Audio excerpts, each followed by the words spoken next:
Ce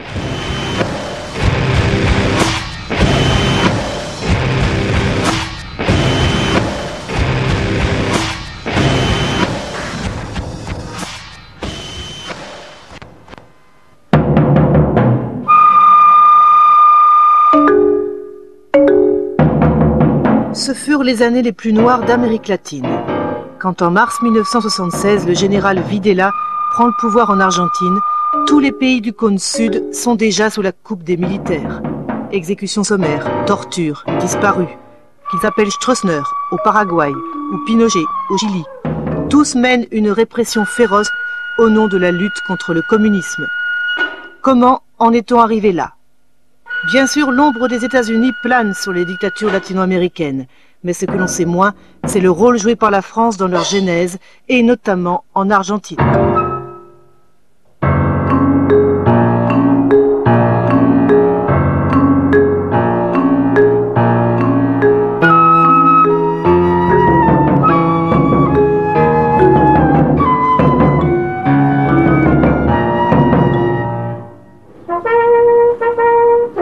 L'enquête commence à Théoul, dans le sud de la France.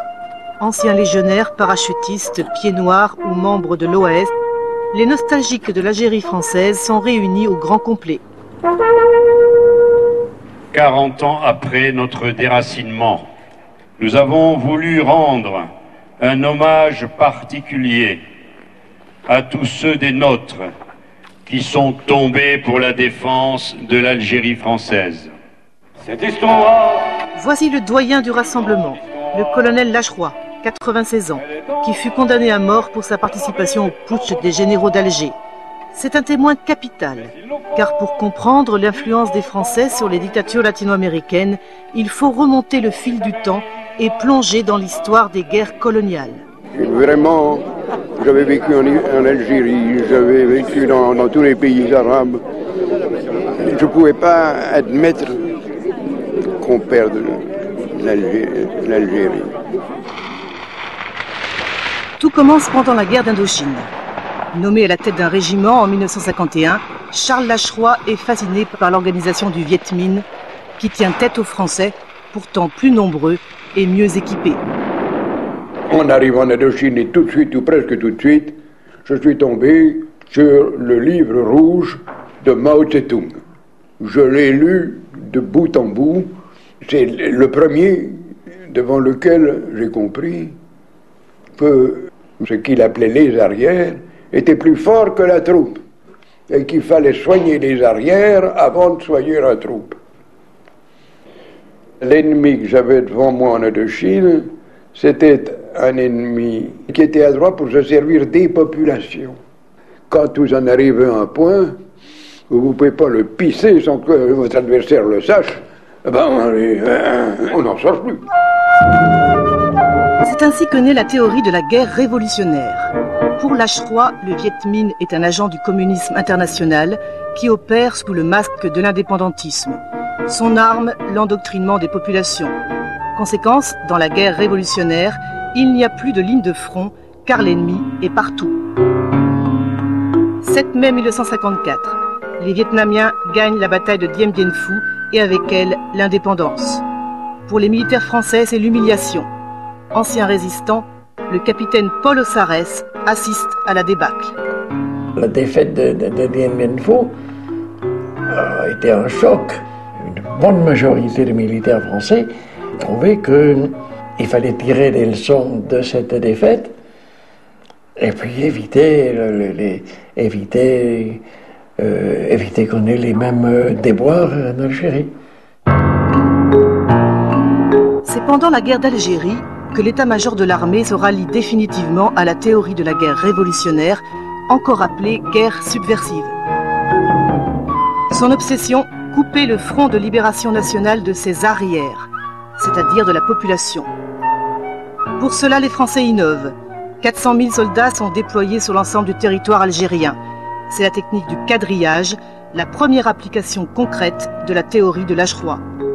Et puis le 7 janvier 1957, le ministre Robert Lacoste prend une décision lourde de conséquences. Il remet les pouvoirs de police au général Massu, qui commande la 10e division parachutiste. L'objectif, anéantir l'organisation politique et militaire du FLN qui multiplie les attentats terroristes dans la capitale algérienne. Commence alors la bataille d'Alger, où les paras investissent la Casbah pour traquer les poseurs de bombes. Désormais, ils sont les seuls maîtres à bord.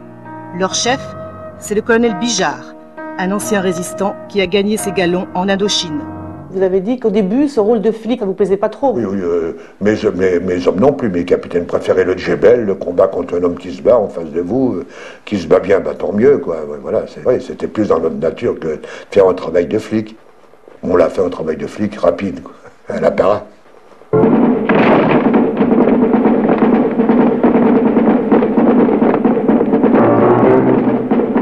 Pourquoi on appelle ça une bataille? Parce que c'était une action où on avait capturé des gens armés et éventuellement les tuer. La bataille d'Alger deviendra un modèle de la guerre contre-révolutionnaire.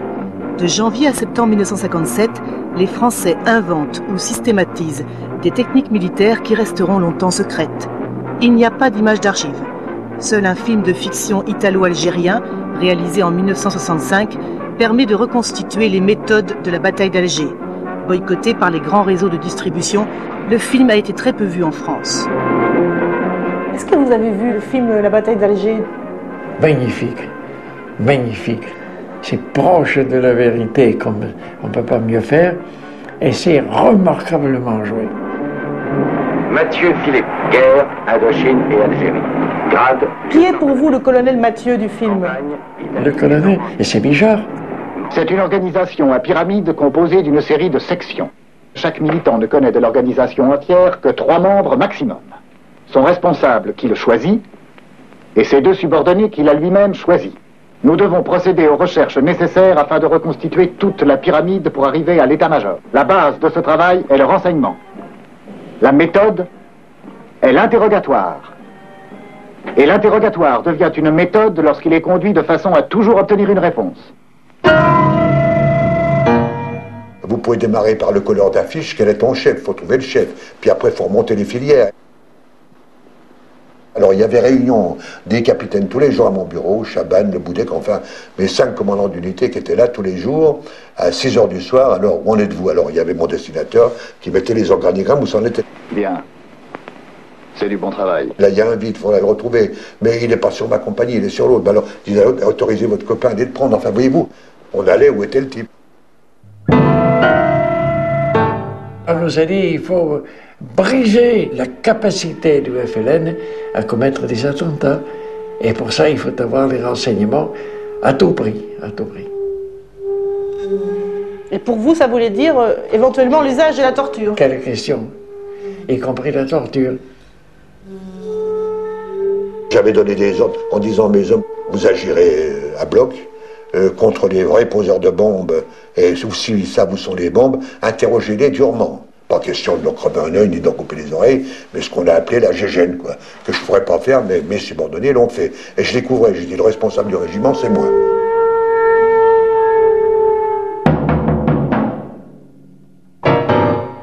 L'escadron de la mort, c'était un certain nombre de sous-officiers mis à ma disposition par Massieu, dont je ne dirai jamais le nombre ni les noms, pour que ça ne leur retombe pas dessus, voyez-vous. Déjà, on employait ce terme-là à l'époque, déjà pendant la bataille d'Alger? Oui, oui. Ah, ton escadron de la mort. Moi, je passais la nuit dehors. J'allais voir les colonels et les officiers de renseignement des régiments. Et qu'est-ce que vous faites? Et qu'est-ce qui arrive? Et qu'est-ce que vous avez ramassé? On tient le type qui veut poser les bombes, ben on le secoue pour qu'il donne tous les renseignements qu'il peut donner. Et puis s'il ne peut pas tout donner, ben à force il a fini. Ben celui-là, on n'en sortira rien. Voilà. Donc vous faisiez disparaître? Et il disparaît.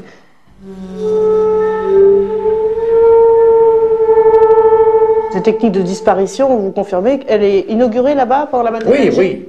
Oui. Escadron de la mort, disparu, ces méthodes ont donc été inventées en Algérie. À l'époque, seul Paul Tedjen, le préfet de police d'Alger, avait dénoncé l'existence de disparus parmi les 24 000 prisonniers qu'il avait officiellement enregistrés. On ne m'a pas rendu 4 000 lorsqu'au mois de septembre 1956, 57, j'ai fait le compte, il m'en manque trop. Où sont-ils? Dans les camps, à Pont-de-Cazel, même pas. Je suis allé à Pont-de-Cazel pour voir, il n'y était pas. Il a disparu. Les ouèdes, la mer, les renvoyés. Renvoyés les crevettes Bijard, comme ça qu'on appelait les hommes. On mettait les pieds dans une bassine de ciment. Quand c'était pris, on les larguait en hélicoptère dans la mer. On ne peut pas admettre ça, on ne fait pas la guerre comme ça, c'est pas possible. Et pourtant, les techniques de la bataille d'Alger seront enseignées dès mai 1958 dans un centre d'entraînement à la guerre subversive créé par le ministre de la Défense Jacques Chaban-Delmas à l'initiative de Bijard.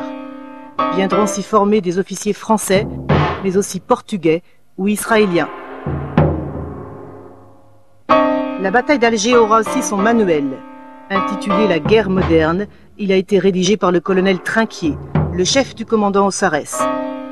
Dans son livre, il justifie ouvertement l'usage de la torture comme une arme de la guerre antisubversive.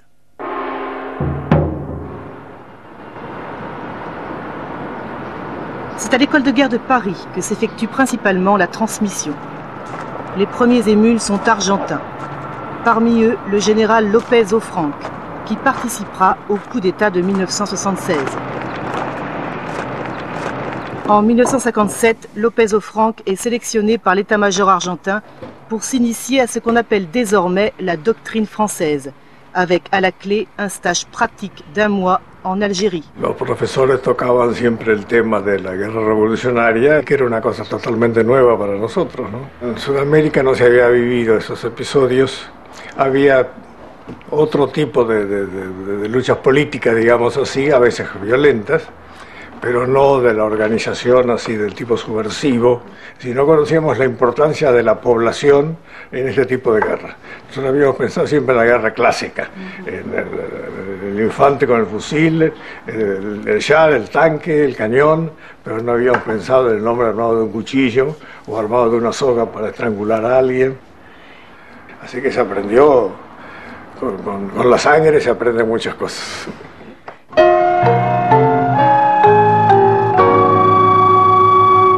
C'est ainsi que les méthodes de la bataille d'Alger sont exportées pour la première fois à l'école de guerre de Buenos Aires. En 1959, les armées françaises et argentines signent un accord qui prévoit la création d'une mission militaire française permanente dont les assesseurs s'installent à Buenos Aires, au siège de l'état-major argentin. Tous sont des anciens d'Algérie qui opèrent dans le plus grand secret. Aujourd'hui encore, le sujet est tabou. Aucun n'a accepté de parler du rôle de la mission devant une caméra. Oui, bonjour. Vous m'entendez, M. Bernard Cazomayou? Oui, M. Bernard Cazomayou. On était parti là-bas à la demande de l'armée argentine pour les renseigner la guerre révolutionnaire. La mission était pour ce sujet-là et pour rien d'autre. Le reste ne nous intéressait pas. Payés par l'armée argentine, les Français font traduire le livre du colonel Trinquier, dirigent des cours et publient des articles dans les revues militaires. Le thème, c'est toujours la guerre antisubversive, comme le reconnaît du bout des lèvres le colonel Bintresque. Oui, bonjour. Je voudrais parler à Robert Bintresque. C'est moi-même. On essaie de leur expliquer cette guerre subversive, cette guerre d'en dessous. Oui, puis une histoire d'ennemi qui n'est pas forcément l'ennemi auquel ils étaient habitués. L'ennemi, c'est parfois le gars avec qui vous prenez un whisky, hein. L'influence des Français culmine en 1961 avec l'organisation à Buenos Aires du premier cours interaméricain de guerre contre-révolutionnaire auquel participent 14 pays. Son directeur n'est autre que López Offranc, qui en a confié l'encadrement aux militaires français.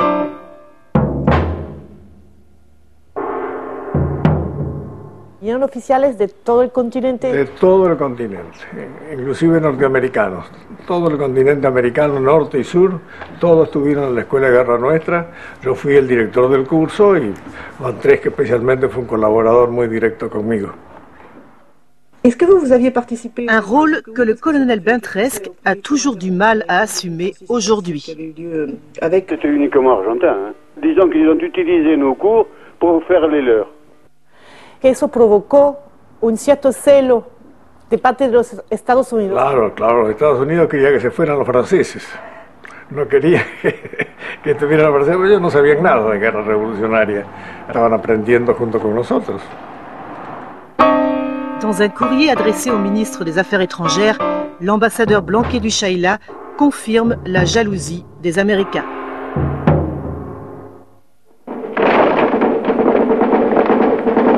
Ironie de l'histoire. Alors qu'il avait été réalisé pour dénoncer la guerre sale menée par les Français, le film La bataille d'Alger a été utilisé pour former les militaires argentins à la lutte anti-subversive.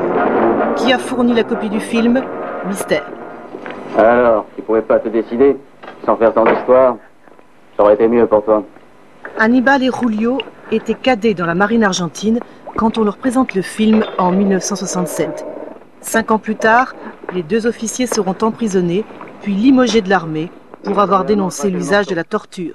Y la verdad que no son recuerdos agradables, porque también lo viví en carne propia. ¿Quién la presentó esta película en la Escuela Naval? Bueno, nosotros ahí éramos cadetes y la dieron, bueno, creo que era el jefe de estudios con el capellán militar, que estaba destinado en la Escuela Naval, o sea que había un acompañamiento desde el punto de vista religioso. ¿El capellán justificaba los métodos de la batalla de Alger? Se justificaban, claro. La tortura incluida. Sí, sí, aparte... No se veía como un problema moral, se veía como una herramienta de combate. Acá en la Argentina un sector de la iglesia jerárquica avaló todo eso, acompañó, digamos. Yo creo ahora que esa película fue dada como para ir preparando a los cadetes a un futuro de operaciones totalmente diferentes a lo que uno había entrado a la Escuela Naval, ¿no? A la guerra regular. Y esa guerra irregular, digamos, como que la estaban introduciendo de a poco en forma para que se acostumbrara, digamos, el sujeto a ese tipo de metodología, ¿no? Que se iba a utilizar obviamente más adelante. Es decir, que bueno, acá no nos preparaban para la guerra contra un enemigo exterior, sino para tareas policiales, contra la población civil, que en definitiva forma parte, digamos, de última, los enemigos. ¿En aquella época se utilizaba la tortura en el ejército o no? Anteriores a eso creo que no. Yo tengo conocimientos de los años 68 que a mí había oficiales de ejército amigos que me contaban que en Brasil y en otros lugares, a través de la Escuela de Panamá de los americanos, hacían prácticas en vivo con prisioneros, con presos, la tortura. Pero era muy exclusivo para gente de inteligencia. Eso implicaba que todavía no estaban operando en forma masiva la tortura y los, digamos, los asesinatos de forma ilegal. L'École des Amériques de Panama. Ce nom est toujours associé à l'histoire des dictatures latino-américaines. Créée en 1946 par les États-Unis, l'école se spécialise dans la guerre antisubversive au milieu des années 60. C'est ainsi qu'au nom de la lutte contre le communisme, 60 000 officiers latino-américains seront entraînés dans ce qu'on appellera l'école des dictateurs. Cette histoire est connue. Mais ce que l'on sait moins, c'est le rôle qu'ont joué les Français dans la formation des instructeurs américains. Tout commence en 1960 quand Pierre Messmer est nommé ministre des Armées. Il est contacté par les Américains au moment où se profile la guerre du Vietnam. C'est toute la théorie de la guerre révolutionnaire qui les a intéressés. Vous, en tant que ministre, vous avez reçu des demandes d'envoi d'instructeurs Ils nous l'ont demandé, nous avons donné suite à leurs demandes. Et quel était le profil de ces militaires que vous avez envoyés là-bas, aux États-Unis? On s'efforçait d'envoyer des gens qui avaient l'expérience. C'était une question d'expérience, surtout. Et Ossares, comment est-il devenu instructeur à Fort Bragg? Il est devenu instructeur à Fort Bragg parce que c'était un spécialiste.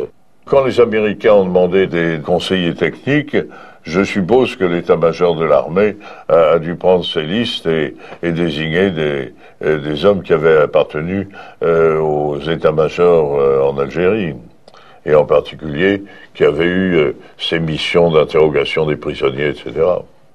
Et Ossares était l'un des meilleurs spécialistes de la guerre révolutionnaire, enfin pour la France en tout cas. Oui, Ossares, je crois, n'est pas un penseur, je crois que c'est un exécutant.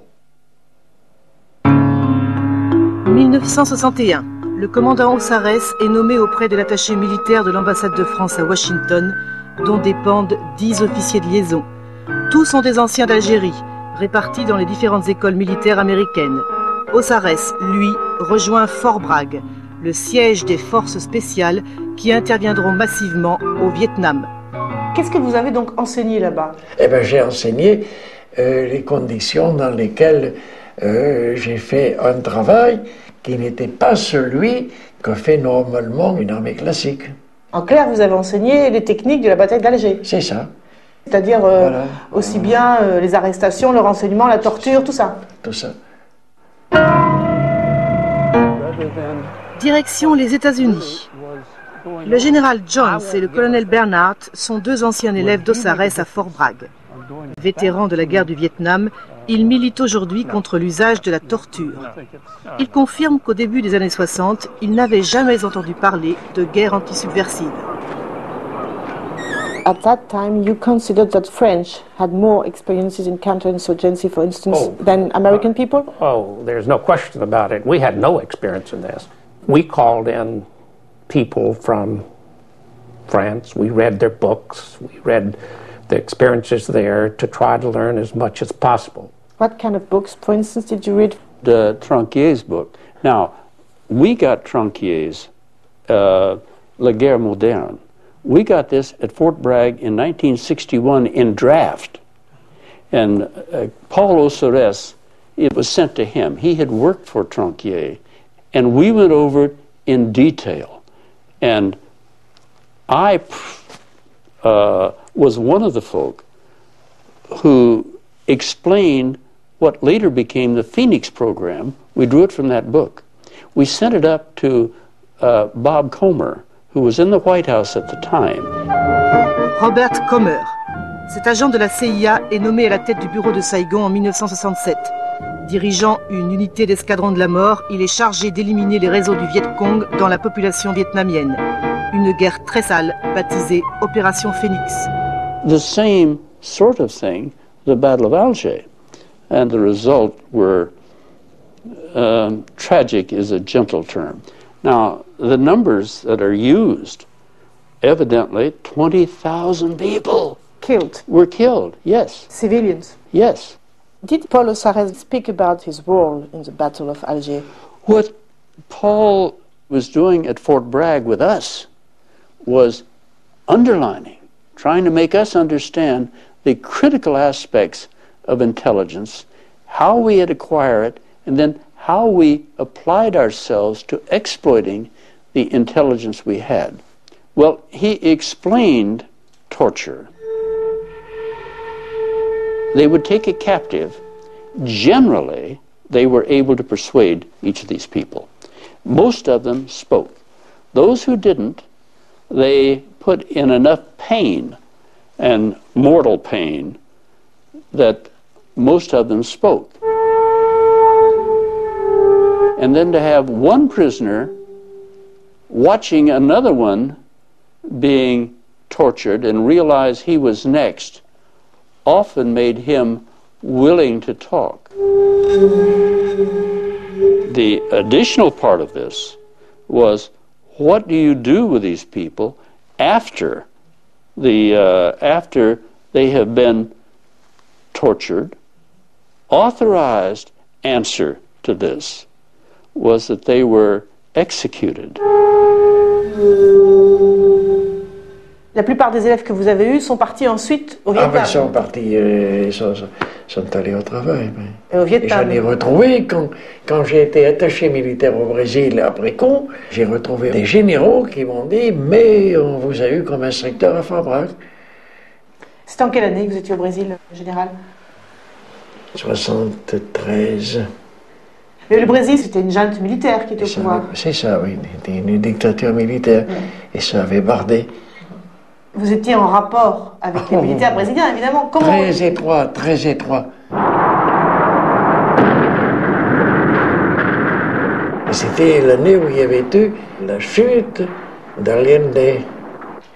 Le Brésil a aidé considérablement l'action du général Pinochet. Considérablement.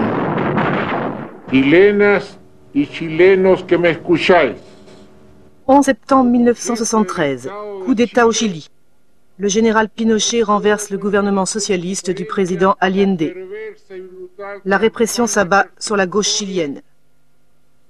Des milliers de personnes sont arrêtées, torturées, exécutées. Parfois devant les caméras, comme ici, dans le stade de Santiago, transformé en camp de concentration à ciel ouvert. Pinochet est sûr de son impunité. Mais au niveau international, la réprobation est générale. Des survivants ont raconté que des officiers brésiliens dirigeaient les séances de torture. Avait-il été formé par Ossarès ?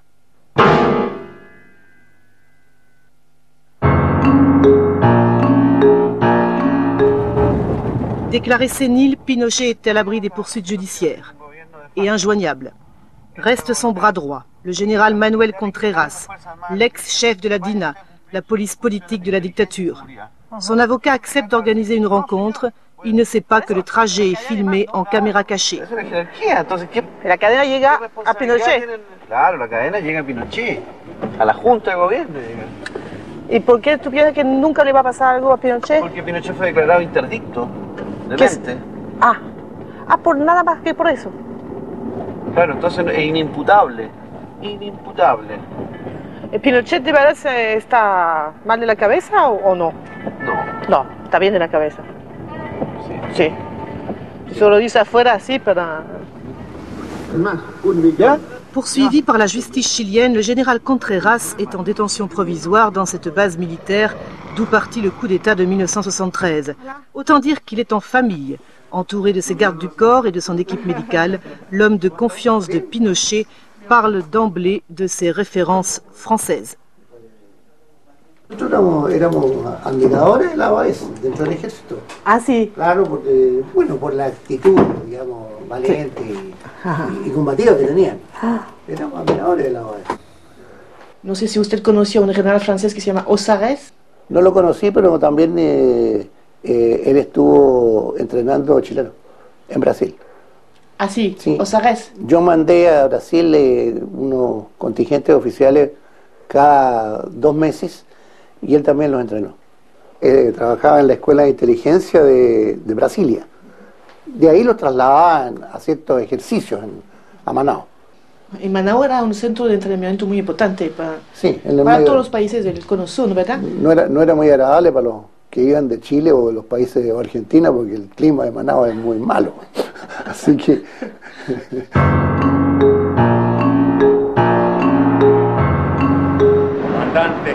Retour en Argentine. Juro por Dios, nuestro Señor y estos santos evangelios. Quand en mars 1976, le général Videla prend le pouvoir, il a tiré les leçons du coup d'État chilien. La répression est encore plus féroce, mais elle s'opère en cachette, loin des caméras. Il n'y a pas d'image de cadavres, ni d'exécution. Le modèle argentin, la bataille d'Alger. Tous les généraux de la junte sont des élèves des Français. Parmi eux, le général Bignone, qui est aujourd'hui assigné à résidence. Il est accusé d'avoir volé les bébés des femmes qu'il faisait disparaître. C'est lui qui a rédigé les décrets militaires instaurant la dictature. Si se comparan los reglamentos, ¿cuáles son las similitudes, ¿no?, de lo que hicieron los franceses en Algeria, por ejemplo? Yo diría que es una copia, yo diría que no hay diferencia. La influencia francesa fue la que guió nuestra doctrina, que se volcó en los reglamentos y que fue lo que aplicamos después, ¿no? Que fue lo que aplicamos después. Depuis 1959, les assesseurs militaires français n'ont pas bougé du 12e étage de l'état-major argentin. Le jour du putsch, ils sont donc aux premières loges. Quant à Robert Servan, le chef de la mission, c'est un proche du général Bignone. Le français et l'argentin se sont connus à l'école des officiers de Madrid au début des années 60. C'est bien la seule chose que reconnaisse aujourd'hui le colonel Servan, avec qui la conversation a tourné court. Allô? Oui, bonjour madame, j'aurais parlé à Robert Servan, s'il vous plaît. Oui, bonjour madame. Bonjour madame. Bon, ne quittez pas. Est-ce que vous confirmez que pour les Argentins, les militaires argentins, l'influence des Français a été très importante? Oui, non, écoutez, je vous remercie. J'aurais été très gentil de me téléphoner, mais je ne peux pas rien vous dire au téléphone. Je ne comprends pas très bien ce que vous me dites. J'ai des ennuis avec mes oreilles. Vous savez, ça fait un moment que j'ai quitté l'Argentine. Ah oui, je sais. Oui, je sais. Vous étiez, vous? Je connaissais l'ami Bignone. Oui, tout à fait. Vous l'avez lu, son livre, où il parle de vous? Oui. Voilà, donc il parle pas beaucoup, hein. Il raconte de... Era un especialista en guerra antisubversiva, ¿no?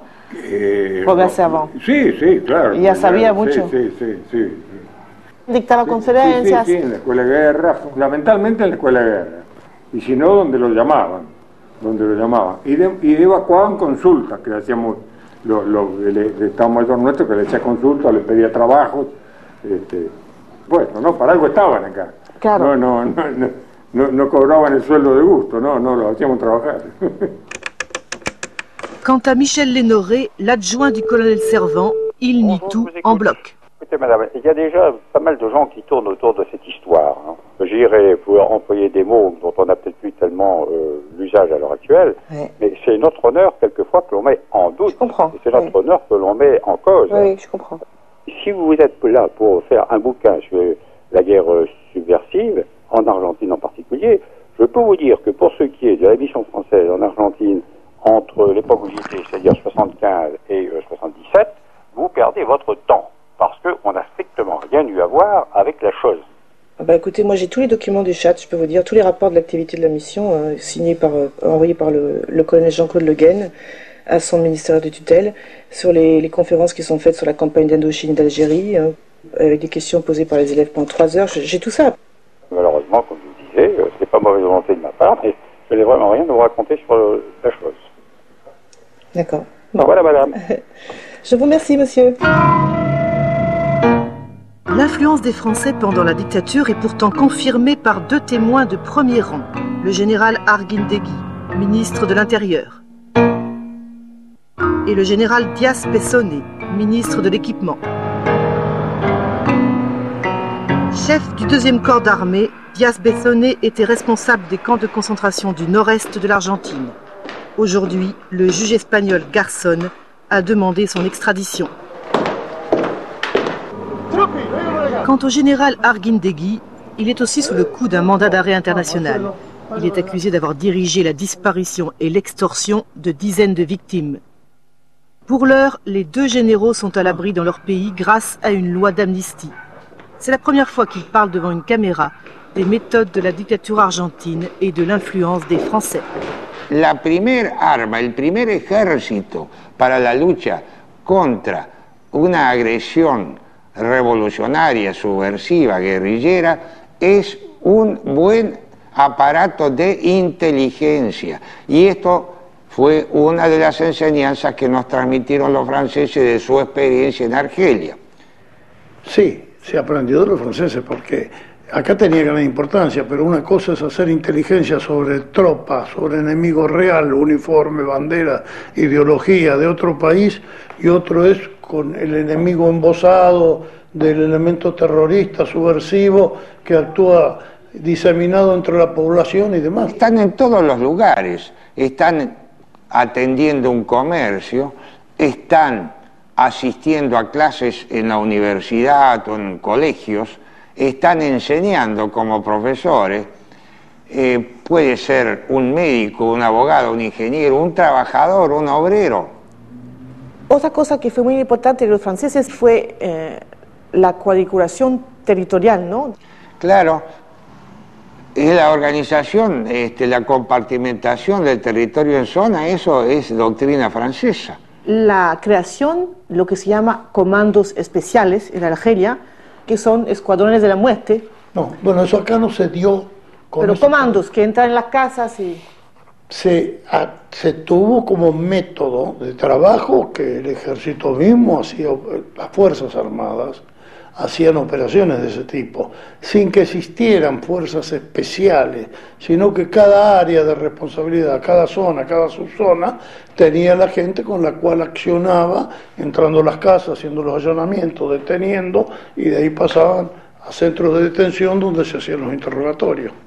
Todo el ejército argentino, todo, sin excepción. Los hombres que en aquel tiempo estaban en actividad, todos actuaron en la guerra contra la subversión. La picana, todo eso se enseñó aquí, ¿cómo fue? No, yo no creo que se haya enseñado, se explicó qué era y Y bueno, fueron métodos que se fueron adoptando a medida de que se hacía la lucha. Métodos a los cuales no era ajeno también en algunos de ellos las propias elementos de investigación de la Policía Nacional, ¿no es cierto?, de la Policía Federal. ¿Cómo usted puede sacar información si usted no lo aprieta, no tortura? ¿Cómo usted puede...? ¿Y sabe por qué? Supóngase que hubiera habido 7.000, que no hubo 7.000 desaparecidos, pero póngale que hubiera habido 7.000. ¿Usted cree que podíamos fusilar 7.000? Desde el Papa al fusilar 3 nomás. Mire lo que el lío que le armó a Franco con 3. Se nos viene el mundo encima. Usted no puede fusilar 7.000 personas. Y si lo metía en la cárcel, ¿qué? Ya pasó acá. Venía un gobierno constitucional y los ponía en libertad porque esta es una guerra interna. No es el enemigo que quedó del otro lado de la frontera. Salieron otra vez a tomar las armas, otra vez a matar. Fue una realidad. Fue una realidad y tal vez fue un error. Porque es distinto, vuelvo a repetirle. Los desaparecidos en Argelia eran desaparecidos de un territorio de otra nación. Se liberó, fue un apéndice de Francia y demás. Acá un desaparecido tenía padres, hermanos, tíos, abuelos. Con mucha eficacia se actuó, en no más de 3 años fue aniquilada la subversión.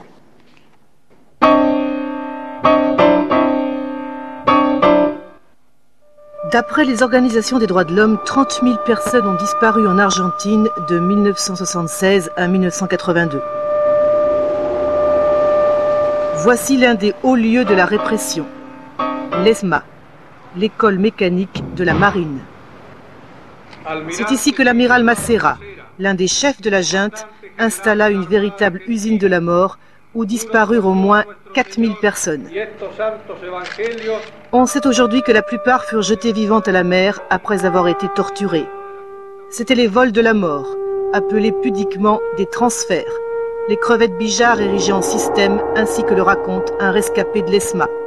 Los vuelos de la muerte eran organizados cada semana un día fijo. Yo creo que eso estaba determinado por la cantidad de detenidos, porque el campo tenía un límite.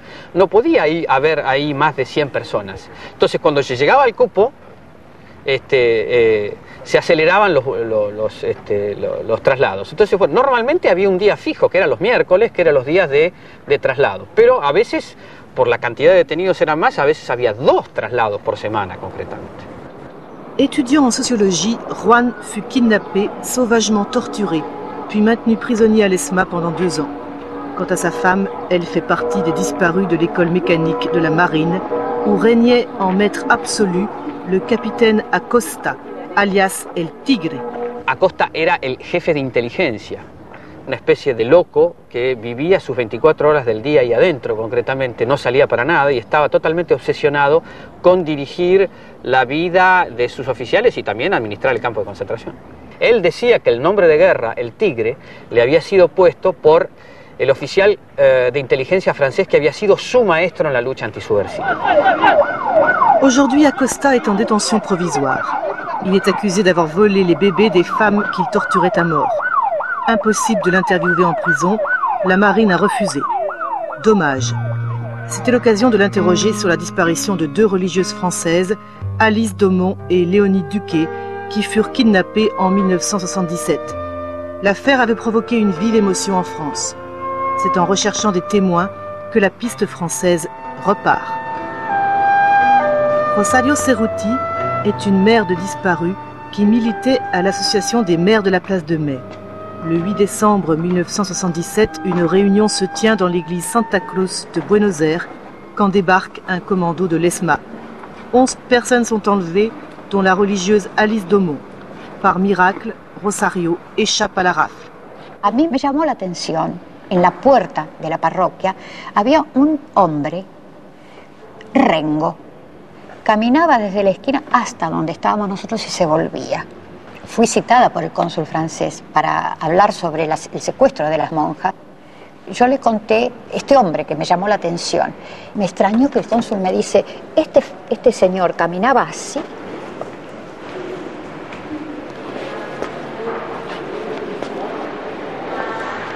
Entonces el cónsul sabía quién era. Cuando comento esto en Francia, en el año 78, en el convento de las monjas donde yo estuve hospedada con otras madres, me dicen resueltas, sí, ya sabemos, es un francés de Argelia. Deux journaux français de l'époque évoquent la présence d'un ancien membre de l'OAS dans l'escadron qui fit disparaître Alice Daumont, puis 2 jours plus tard, Léonie Duquet. Une information que confirme aussi le journaliste Jean-Pierre Bousquet, qui travaillait alors au bureau de l'AFP à Buenos Aires. Il a écrit un livre sur celles qu'on appelait les folles de la place de Mai.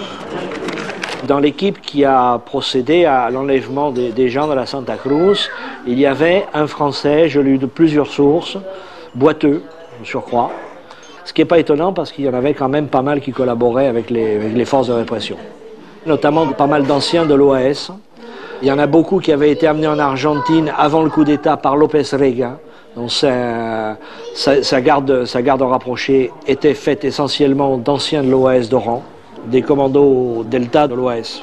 Avant le coup d'État, López Rega était ministre. Il prépara le terrain aux généraux en fondant la Triple A, l'Alliance argentine anticommuniste, une organisation d'extrême droite qui décima la gauche argentine. Les anciens de l'OAS jouèrent un rôle capital dans la formation de ces escadrons de la mort.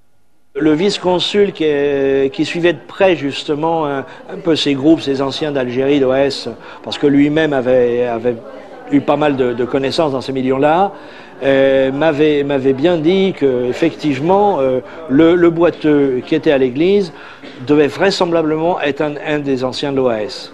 Il le connaissait personnellement. Bertrand de Parseval, ce serait le nom du boiteux français.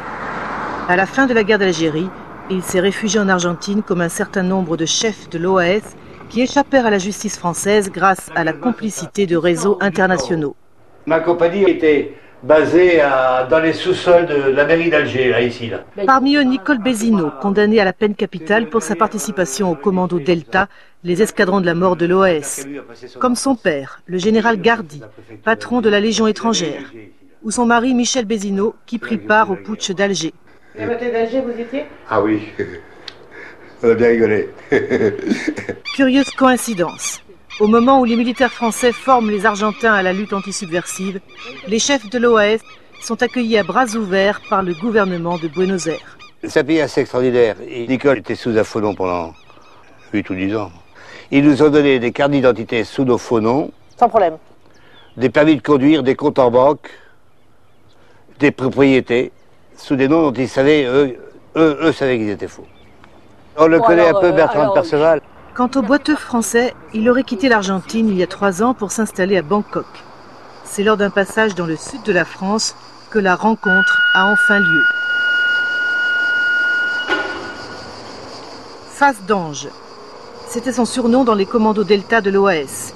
C'est, dit-il, lors d'un combat de rue à Alger qu'il a perdu sa jambe. Combien de personnes a-t-il tué? Il ne sait plus. Condamné à mort en Algérie, il est emprisonné à Fresnes. Et là, surprise. J'étais à Fresnes et à la sortie, ils m'ont appelé au ministère de l'Intérieur, ils m'ont offert de voyager en Argentine gratuitement avec des tracteurs, etc., des sous. C'était bien. Ils m'ont demandé si je voulais bien partir. Je dis bien sûr. En fait, ils voulaient se débarrasser de vous. Ils avaient un tout petit peu peur. J'étais pas fou, mais je leur ai fait croire. Apparemment, Parseval n'a pas lu les livres où l'on parle d'un boiteux français lié à la disparition des 2 religieuses. Ils doivent en inventer des conneries. Il confirme pourtant avoir été convoqué par le vice-consul Jacques Marquez au moment de cette affaire. J'ai dû être dénoncé à l'époque de cette action par une ancienne fiancée à moi. Je crois. J'ai pensé ça.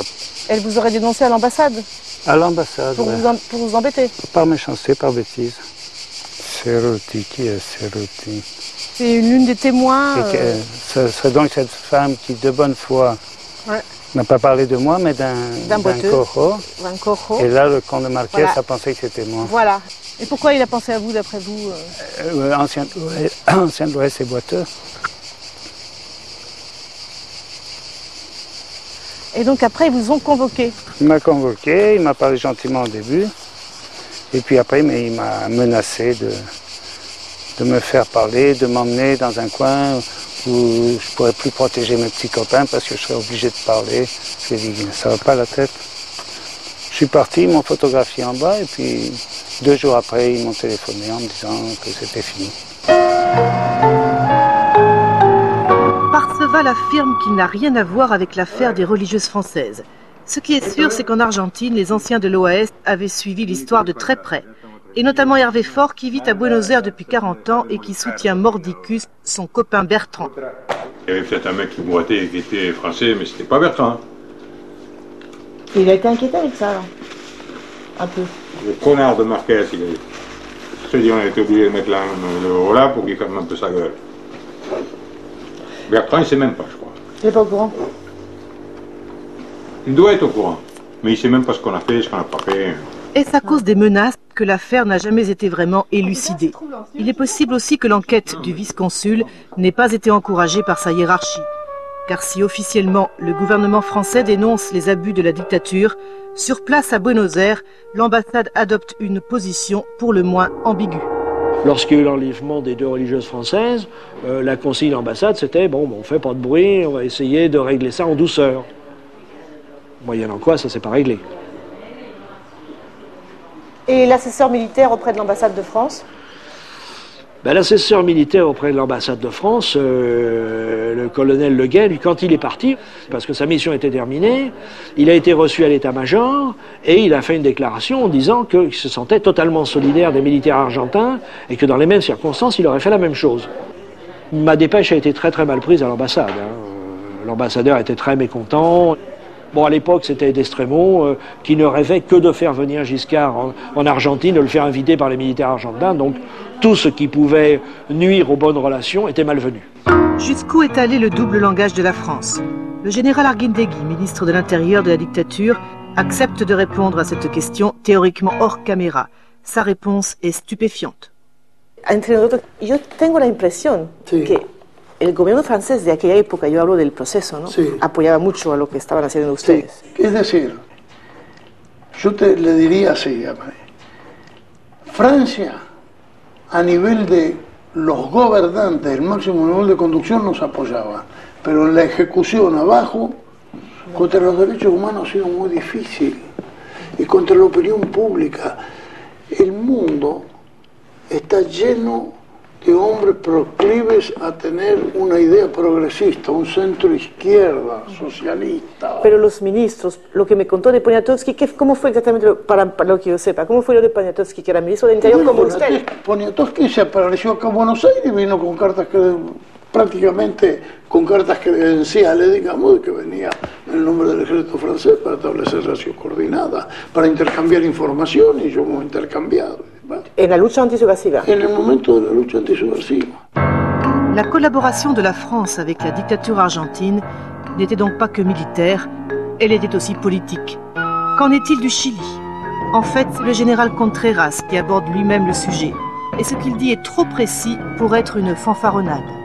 Ya le digo lo que nos pasó con Francia, que inteligencia francesa no cooperó en este asunto de evitar el derribo del avión LAN. Y cooperaron también porque había mucha gente del MIR que estaba refugiada en París, ¿no verdad? Había mucha y también nos informaban de ella. De la gente que estaba ahí, porque había muchos. Nos informaban de ella la inteligencia francesa, de los problemas que existieron. Incluso nos informaron cuando se inició la operación Retorno. ¿La qué? La operación Retorno. ¿Qué es eso? Cuando todos los terroristas volvieron a Chile. Ah, cuando se llama así. Sí, se llamó, ellos la llamaron Operación Retorno y nosotros también. Ajá. Porque empezaron a volver a Chile los terroristas después de la serie de actividades. ¿En qué año fue esto? Empezaron a partir del 78, pero se acrecentó el 80.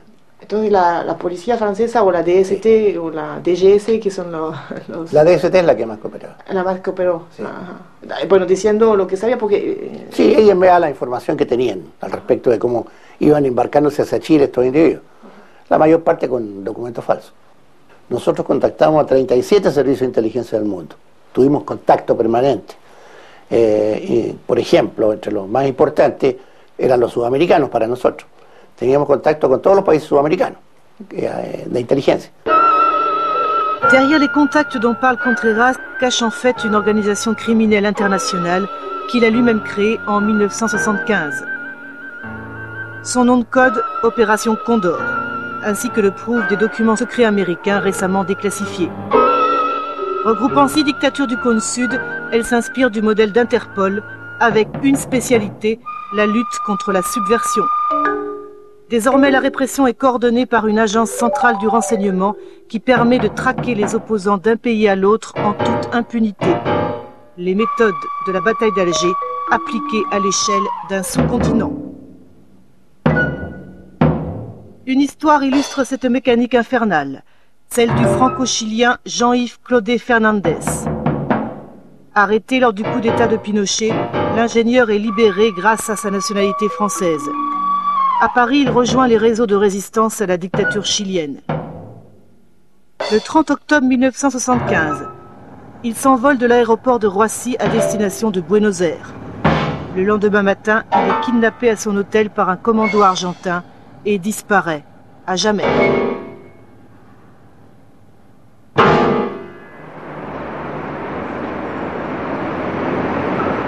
D'où est venu le renseignement permettant d'arrêter aussi vite Claudet Fernandez? Cette question continue de tourmenter Horacio Méndez Carrera, l'avocat argentin de la famille. En revanche, les bourreaux du disparu ont parfaitement été identifiés. El principal responsable de su desaparición era el coronel Ribeiros, alias Rawson, que era su nombre de guerra, en ese entonces mayor del ejército argentino. Y Ribeiros fue el que jugó el principal rol en la lucha antisubversiva en el año 75 dentro de este marco. Él viajaba permanentemente a Paraguay, al Uruguay y sobre todo a Santiago de Chile, porque le prestaba a Chile un apoyo esencial. C'est ici au siège des services de renseignement de l'armée argentine que travaillait Ribeiro, alias Rawson. Il était en contact permanent avec la DINA chilienne grâce à cet homme, Arancibia Clavel, détaché à Buenos Aires pour coordonner l'élimination des opposants chiliens réfugiés en Argentine. Une application concrète de l'opération Condor, révélée grâce à la saisie de ses archives secrètes. Arancibia Clavel, en los memos que envía a Chile, vía Telex, lo cita no solamente a Ribeiros, sino que además menciona a un francés de apellido Claudet. Luego se dice que Claudet Fernández fue interrogado y que, acá tengo, que ya no existe, con una sigla RIP, ¿no es cierto?, Requiem in Pace, señalando que Claudet Fernández ya había sido asesinado. ¿Se puede imaginar que el coronel Ribero, alias Rawson, fue un alumno entonces de los franceses? Absolutamente. Él fue un alumno como toda esa camada de oficiales. Le colonel Ribeiro vit dans l'un des quartiers huppés de la capitale argentine. Né en 1932, il est effectivement un pur produit de l'enseignement des Français, comme tous les militaires de sa génération.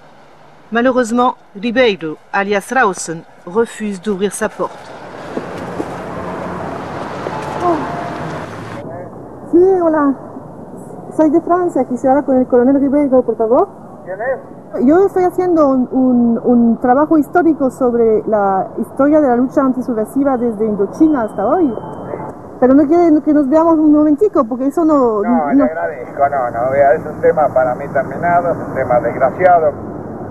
No me interesa, fueron etapas pasadas para la Argentina, tremendas, y entonces no sirven. Lo mismo que para ustedes los franceses, entonces creo que lo importante es mirar adelante.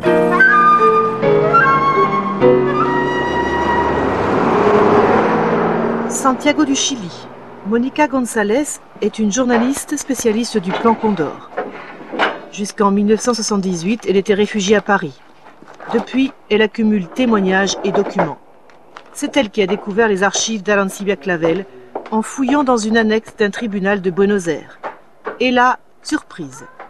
C'est à l'Argentin Ribeiro, alias Rawson, l'ancien élève des Français, qu'elle attribue la paternité de l'opération Condor. Arancibia Clavel manda entonces este memorándum al cuartel general de la DINA en Santiago, donde dice: Coronel Osvaldo Rawson tiene ofrecida la relación completa dada por Migración Argentina de todos los chilenos ingresados a la Argentina después del 11 de septiembre de 73. Punto. Este oficial tiene la idea de formar una central de inteligencia coordinada entre Chile, Argentina, Uruguay y Paraguay. Lo que se dice no es cierto entonces que fue Manuel Contreras que creó... La creó, pero la idea la tuvo Rawson.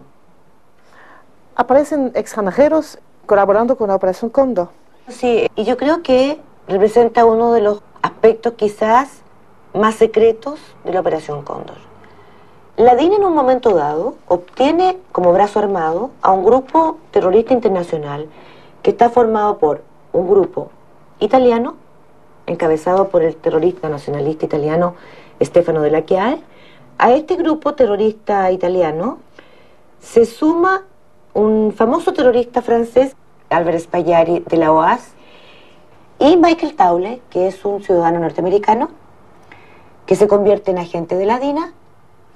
En el fondo estamos en presencia de una operación Cóndor de coordinación formal de las estructuras de inteligencia de las dictaduras del Cono Sur, que tiene como brazo armado paralelo una internacional terrorista negra que abarca a importantes grupos europeos. C'est dans cette maison de Santiago du Chili que les mercenaires internationaux préparent les attentats de l'opération Condor contre les opposants réfugiés à l'étranger. 1974, le général Prats, le chef d'état-major du président Allende, est assassiné à Buenos Aires. 1975, attentat à Rome contre Bernardo Leighton, le vice-président d'Allende. 1976, assassinat à Washington de Fernando Letelier, ex-ministre des Affaires étrangères. La même année est abattu en plein Paris le général Centeno Anaya, l'ambassadeur de Bolivie. Des documents déclassifiés américains révèlent que la capitale française était dans la ligne de mire de l'opération Condor, qui avait programmé à Paris d'autres attentats. Dès 1976, les services secrets français étaient informés de ces projets. Qu'ont-ils fait?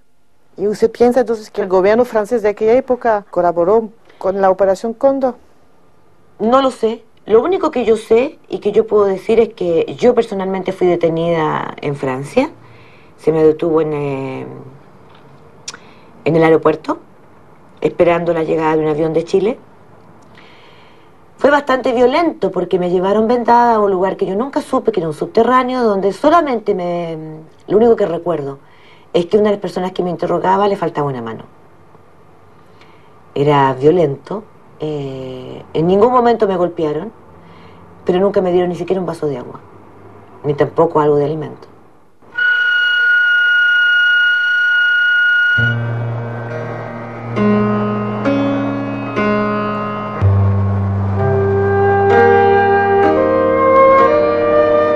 Ariel est la veuve de Jean-Yves Claudet Fernandez. Après l'arrestation de Pinochet à Londres, elle a repris espoir que justice soit rendue. Un juge français a réouvert le dossier de son mari. Des mandats d'arrêt internationaux ont été lancés contre le général Contreras, Arancibia Clavel et le colonel Ribeiro, alias Rawson. Ils devraient être jugés par contumace à Paris. Après 27 ans d'exil en France, Ariel est retournée vivre au Chili. Doucement, presque gênée, elle parle d'une blessure secrète qui n'en finit pas de cicatriser. Elle n'a pas compris l'attitude des autorités françaises au moment de la disparition de Jean-Yves. Al día siguiente yo me dirigí al Ministerio de Relaciones Exteriores de Francia para pedirles ayuda y ellos no me ayudaron. Me dijeron que había que guardar silencio, que no había que hablar porque cualquier cosa podía ser peligrosa para la persona.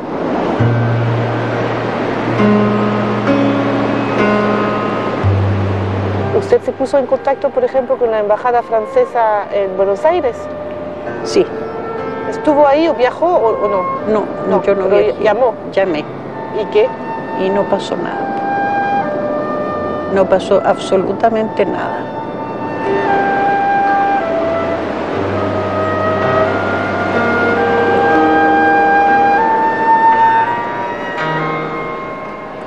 ¿Cómo explica usted esto? Yo explico esto nada más que estaban coludidos también con la ultraderecha, los franceses coludidos con la represión de la DINA y del Plan Cóndor y todo eso.